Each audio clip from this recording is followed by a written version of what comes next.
your nation, your province, your southern Alberta. From the heart of Lethbridge, it's Bridge City News Weekend Edition with Jeanette Roche. Hello, thanks for joining us for our Week in Review. Alberta's Premier Danielle Smith has won a seat in the legislature by defeating 4 opponents in the Brooks Medicine Hat by-election. The unofficial results show Smith winning 54% of the votes, while NDP candidate Gwendolyn Dirk walked away with 26.5%, or less than half the number of votes that Smith received. Coming in third place was former Brooks Mayor Barry Morishita, who received 16.5%, less than a third of the number of votes. Smith called the by-election shortly after she won the race to replace Jason Kenney as United Conservative Party leader and premier on October the 6th. We are going to deliver more and better jobs, accessible health care, and a lower cost of living for you and your family. That is the choice. That is the only choice. Well, the others only want to talk about the past with their gotcha politics. The UCP is always going to listen to you, the voters. And when it comes to your cost of living, let me just talk about a couple of things that are coming up. How much you pay for life's necessities. You need to decide who will actually fight for you. Because the NDP Liberal coalition sure does love their carbon tax, don't they? The carbon tax is designed by the wealthy and well-connected. They are not impacted by it. It's to make life more painful for the poor and the powerless. And with that tax set to go up yet again in the middle of winter at a time when inflation is eating into more and more of your hard-earned dollars, I am listening, and I'm going to be for you, there for you every single day. For the first time in 7 years, Smith will take her seat in the legislature on November 29th. We'll have more on this by-election coming up later on in the show. Alberta's Court of Appeal has upheld the requirement that transplant recipients be vaccinated against COVID-19. It's agreed with a lower court that dismissed a legal challenge filed by a woman against Alberta Health Services, a hospital, and doctors after she was unable to get life-saving organ transplant due to her unwillingness to get vaccinated. Annette Lewis argued the requirement violated her right to life, but the province's highest court says it's a necessary component of proper medical care for people seeking an organ transplant. Lewis's lawyer says that they're reviewing the decision and will consider an appeal to the Supreme Court of Canada. A former NDP member of the Alberta legislature has pleaded guilty to a charge under the Health Information Act after a computer hacking investigation. Thomas Dang entered the plea in provincial court November 4th and is to be sentenced on November 29th. Dang, who represents Edmonton South and now sits as an independent member, left the NDP caucus almost a year ago when the RCMP began investigating a hack of Alberta's COVID-19 vaccine website. Dang later admitted to using his computer to follow up on a tip about possible loopholes on the website that allowed access to people's private health information. This week, Jim Willett, who is the mayor of Coutts, Alberta, took the stand in Ottawa at the Emergencies Measure Act hearings. Willett says although he warned the provincial government of a potential protest and blockade happening at the border crossing just outside his town last winter, police appeared to be caught off guard by it. Willett says he warned of a potential blockade in an email to then Premier Jason Kenney on January 27th and was told the Mounties had been alerted. He says a large convoy of trucks gathered at the border 2 days later, and the RCMP didn't establish a large police presence until 3 days after that. Meanwhile, Fort Macleod Town Councillor Marco Van Hugenbos, who was charged with mischief at the Coutts border blockade, also took the stand in Ottawa this week. Van Hugenbos says that he believes implementation of the Emergencies Measure Act was unnecessary. More and more I've come to the conclusion that it was not necessary and that the EMA was a political tool. It was never, there was nothing that was used that the EMA had the ability to use to resolve Coutts.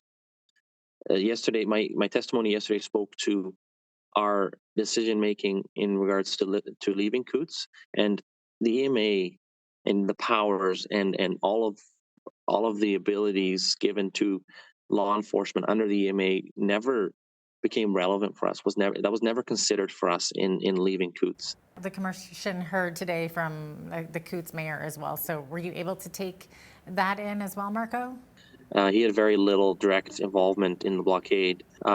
He didn't testify a lot to actual factual things that were relevant to the blockade and the commission and how the EMA may have been justified or not justified. The hearings will wrap up November 25th. After the break, reaction to the Brooks Medicine Hat election and how the U.S. midterms may impact Canadians. Keep it right here.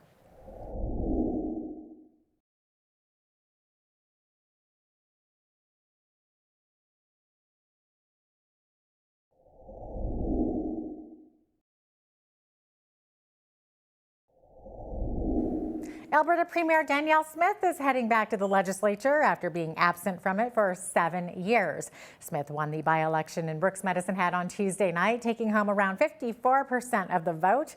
But that wasn't the only election affecting Alberta this week, as the U.S. had its midterms to add to the mix.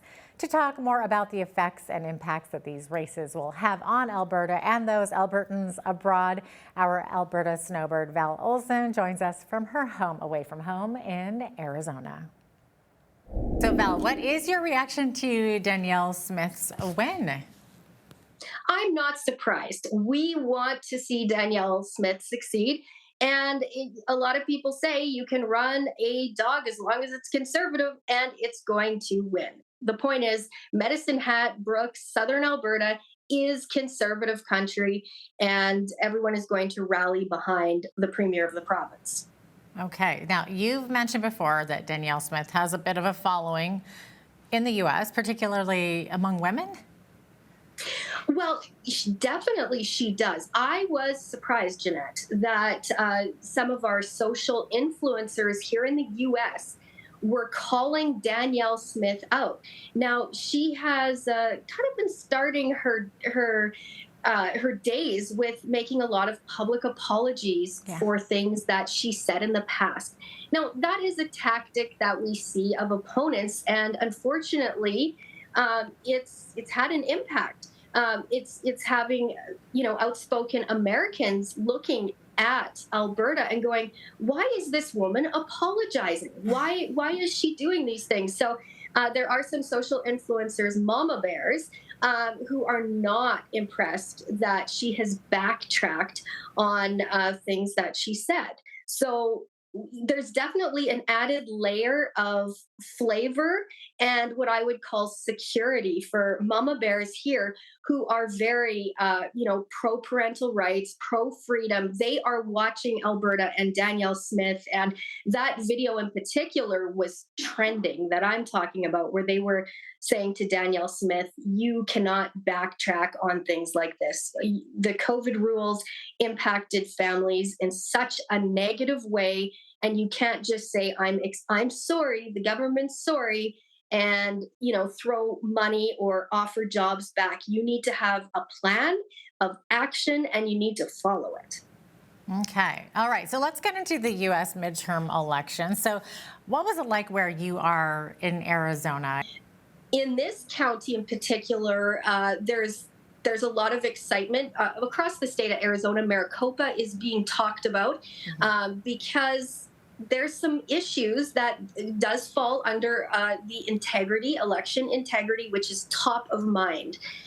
You can't go anywhere in Arizona without that being part of the discussion, and creating a system or having a system in play where you can trust the vote. So, Val, how do you think that Alberta will fare with the outcome of these U.S. elections? Like, will this affect Canadians or Albertans specifically in any way? I think that we have to wait and see what the official results are going to be. If we do see more Republicans then get power, then you're going to see less of these freedom-sucking things being able to be passed. Okay. So it's all going to depend on what the outcome is. So obviously, as someone who values individual rights and freedoms, I'm hoping that we're going to be able to see a Republican sweep. The media called it look for a red wave. That was the narrative. And today there is a letdown because it's not, it was never ever going to be a red wave. It all comes down to collecting X amounts of seats. And that outcome is still in question. Val, what about the idea that Alberta is sort of the Texas of Canada? Is there going to be any influence there regarding these elections? The culture here in the United States is much, much different than in Alberta or other parts of Canada. And I've lived in different parts of Canada, and I know that Alberta is the most like comparable to Texas, where you value your right to bear arms. You have no problem stopping and praying for people on demand. And then there's other parts of very, very liberal or socialist Canada where you wouldn't dream of doing that. But at the same time, look at Alberta, right? We had Jason Kenney, a conservative in name only premier, putting pastors in jail. Like, the joke around here is in communist Canada. That's what Canada's called, in communist Canada. Stay with us. We have more after the break.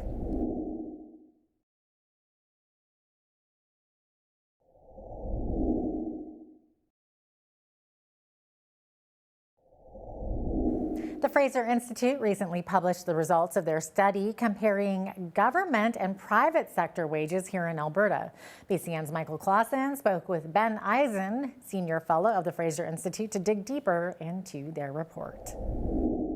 Why did you feel it was important to study and compare government and private sector compensation in Alberta? Well, this is something that we've been doing across the country for some time. And the reason that we think it's so important to study is that this is a major area of expenditure for governments all across the country, including in Alberta. It's about half of all provincial government spending. It's a significant chunk of local spending. So it's really one of the most important areas of public management to make sure that you're using resources appropriately. And so it's important to make sure that while we are paying enough to attract high quality talent, the kind of people we need to deliver high quality public services, that we're competitive with the private sector, that we're not paying a premium beyond what's necessary to achieve that, and thereby creating a compensation gap between government officials and the private sector taxpayers who help fund their salaries. So that's why we think this is important. It's about the stewardship of public money. It's about cost effectiveness and getting good public services for the lowest amount for taxpayers. And that means compensating public servants fairly and in line with the private sector, but not in excess of that. Can you talk about the process that your group went through to gather this vast amount of information? That's a wonderful question. So what we do is we start with the sort of raw numbers. We say, okay, what's the average amount of money earned by people working in the government sector? What's the average amount earned by people working in the private sector? And there the gap is quite a bit bigger than the 5% we talked about. And but there's lots of reasons for that. Tends to be a higher average level of education. People have been working longer. It tends to be an older workforce. So there's nothing unreasonable about a raw average like that, but you can't stop your research there. What you then do is you take a bunch of things that we know drive compensation. You take a look at how long people have been in the workforce. You take a look at their amount of education, experience, occupation, industry, things of all those natures. And then you put them into what we won't get too deep into the statistics, but something called a regression analysis. And that's the way econometricians and economists try to measure things that are difficult to measure, is you try and make things like to like by adjusting for all these things that we know help drive it. So that's the process that we use to try and compare similarly educated, similarly experienced people in similar industries to try and get it as close as we can to get a fit. And then we produce the best possible estimate we can of how large the premium is. Wow, it sounds very in-depth. And even from reading the bullet points on the infographic that the Fraser Institute put out, that 5.6% maybe doesn't sound like a lot, but can you maybe describe or give us an idea of what the size of that difference would be over a 30-year career? Oh, I mean, it would be tremendous, especially because it compounds, and then and it moves over time, and then that has an effect on savings and things of that nature. If you earn additional money, you can save more, and then that compounds over time. So the amount it can make, the difference that it can make to your lifelong earnings and savings and retirement is significant, especially when you factor in just how different the pension compensation is, just how many public sector workers have employer-sponsored pensions, and then how many of them are defined benefit, which means it's known in advance essentially how much they get, rather than it simply being based on how much they put in and then how the market happens to perform. So you put those things all together, yeah, it's a substantially greater. 5% plus premium is meaningful. Who wouldn't like a 5% raise? But it's only a small piece of the puzzle. As I was doing research for this interview, the number of sick days that you talked about, this is surprising. Yeah, no, it's a striking difference. The number of days taken off for personal reasons, about 14.4 days on average for people in the government sector. That includes sick days, other things, versus 8.9 so 14.4 versus 8.9. That is not a meaningless difference. That's a decent chunk of your year additional that people are working, and that nonetheless still making a meaningfully less money, not having as likely to have a pension contribution, and things of that nature. So it really is, as you say, one more piece of the puzzle that helps us understand that we really are paying a premium for labor in the government sector in Alberta. In your mind, what would you hope to see accomplished from this study? I would hope that Albertans can understand, would recognize that despite the fact that right now there's a resource windfall and the government's in surplus, that the long-term fiscal prospects for Alberta are very difficult. Without all this resource revenue, Alberta has a lot of trouble. And so if it dries up anytime soon or later, the province needs to be ready and needs to better align its spending with the amount it's taking in taxes. And it's taking in quite a lot of money in taxes. And right now, that is not happening. There is too much being spent relative to the amount that's collecting through the tax base. So we need to be looking for ways to deliver public services more cost effectively, and how we're compensating public servants and the rest of the government sector should be an important part of that conversation. When we return, a closer look at the Remembrance Day poppy. Stay with us.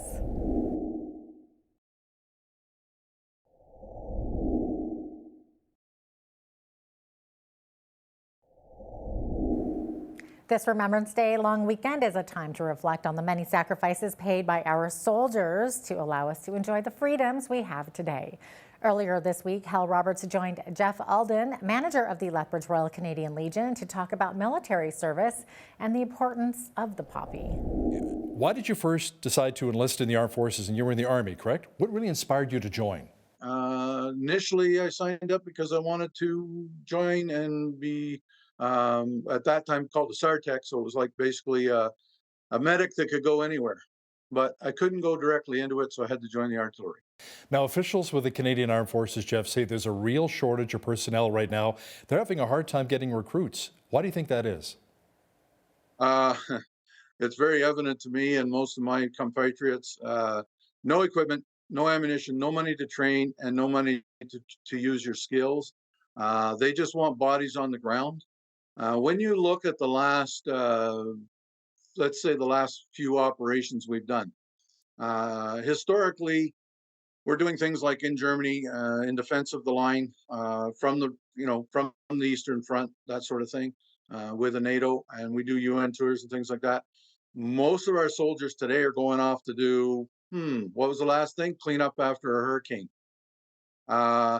We do a lot of civil power service now, and that's not really what I think a lot of our young men and women want to do. I know my main reason, we all say it's to serve our country, but ultimately we all got in because we wanted the excitement of travel and adventure and a challenge to our lifestyle. This new policy that the Canadian Forces has adopted with, I'm not a racist or bigot or anything like that, but you simply cannot allow the common soldier to do what they want, look how they want, dress how they want, and expect them to have the discipline to go into battle and follow orders. It just won't happen. Their whole lifestyle is based on doing what they want. How can you be a soldier in a company of infantry and be expected to do as you're told when your whole lifestyle and the whole new change is to, I can do what I want. So I'll do what I want, when I want, and there's nothing you can do about it. So that's why a lot of guys that want the adventure and the training won't join. The other aspect of it is, probably getting up to about 40% of our country are people that have come from war-torn countries. Our citizenship in Canada now are immigrants that are running from war. Why would they join a military and fight for another country? They've been through it. They lived through it as children. I think that joining the military is not a good option for kids today. Go to school, get a trade, and start a business to help us in our own local efforts. You know, Jeff, war is never pleasant, but some people believe it's really necessary at times. Can you talk about the importance of fighting for freedom? Well, if we didn't fight in our veterans in the First and Second World War and Korea War didn't fight for freedoms, we wouldn't be able to have the job you want. You wouldn't be able to have the homes and the family lifestyle that you want. You would have been told how to live, what your job was going to be. I mean, you don't have to look very far. I mean, look at what Russia's going through and look at what the Chinese people are going through. So, Jeff, let's talk about the poppy right now. The significance, the importance of the poppy. Why should we wear one? Well, this is one thing right now that we're going through, because we're right now in the poppy drive for Legions. We wear the poppy to show that we remember the veterans' service and sacrifice. It's not to support military. It's not to support war. And this is where a lot of the new concepts people get. We get a lot of people come up to us and say, you know, we ask them very politely, say, notice you're not wearing a poppy. Would you like a poppy? And you're not buying a poppy. You get poppies for free. They're given. Your donation is appreciated, but not necessary. Okay. But people will say, no, I don't want a poppy. I'm not in support of the military. I don't support the military, and I don't support war anywhere in the world. So the reason for a poppy isn't that. The reason for a poppy is to recognize the past sacrifices. The reason why our veterans gave their lives was so that we wouldn't have wars and wouldn't need a military in the future. As sad as that is, it's still ongoing, and it's still a reality as we're looking at Ukraine and Russia right now. So do you think the numbers are decreasing then, the amount of people wearing a poppy? Yes, we've seen that historically. The amount of poppies we're seeing people wear is diminishing. Remembrance is fading. Again, I go back to a majority, or 40% of our population has come from countries that don't even know what the poppy is. When we return, a look at the top local and regional news of the week. We'll be right back. Stay with us.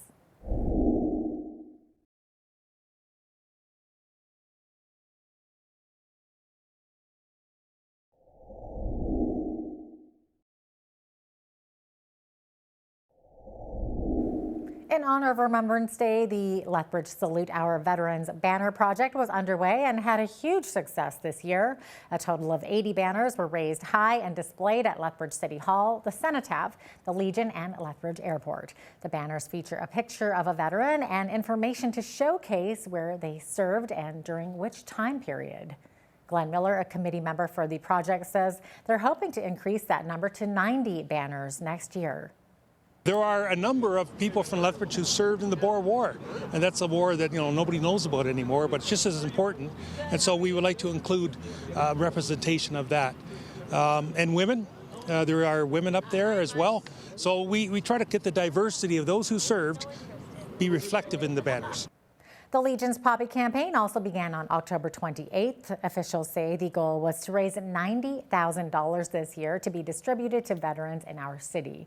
The veteran banners are on display in Lethbridge up to this weekend.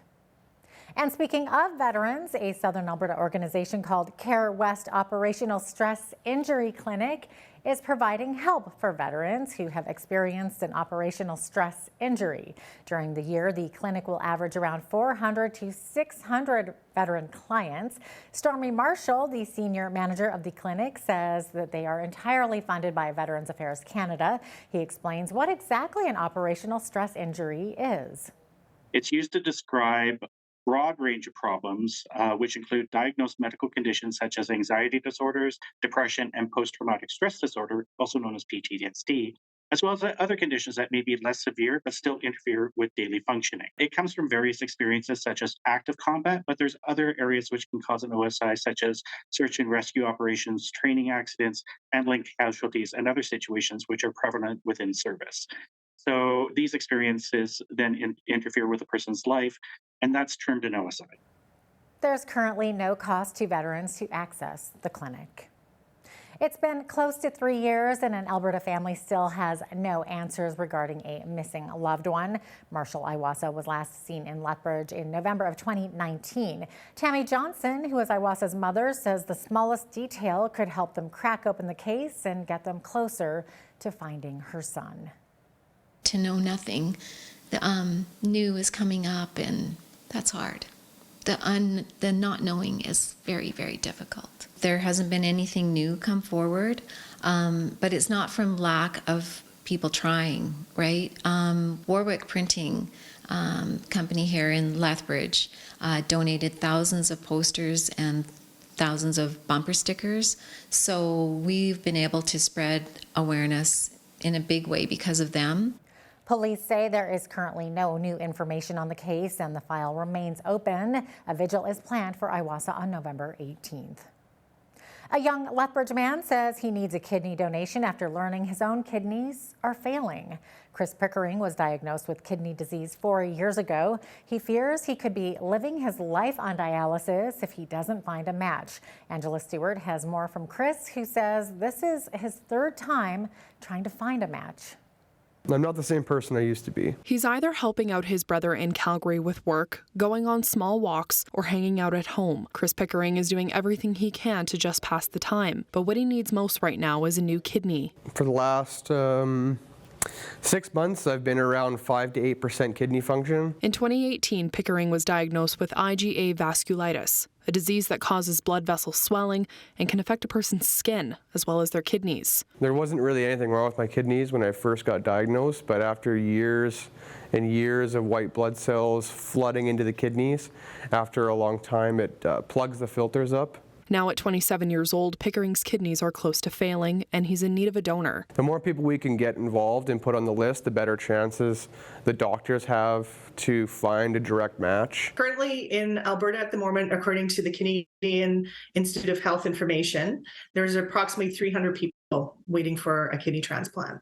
Pickering says people have reached out but have struggled to find a match. A program through the Kidney Foundation of Canada, patients now have the ability to find donors from across the country. The Living Organ Donor Expense Reimbursement Program, where we reimburse quite a lot of those costs, airfare, accommodation, meals, even for a companion, to make it easier for patients who are looking for a donor. His biggest fear is living a life on dialysis. It's definitely getting to the time where I won't be able to push it off any longer. Having to rely on someone else and rely on a machine to live is, in my mind, quite dangerous, quite scary. And it's something he hopes he can avoid, but for now, it's a waiting game for that perfect match. For Bridge City News, I'm Angela Stewart. So sad. After the break, we hear about the importance volunteers play in our community. Stay with us.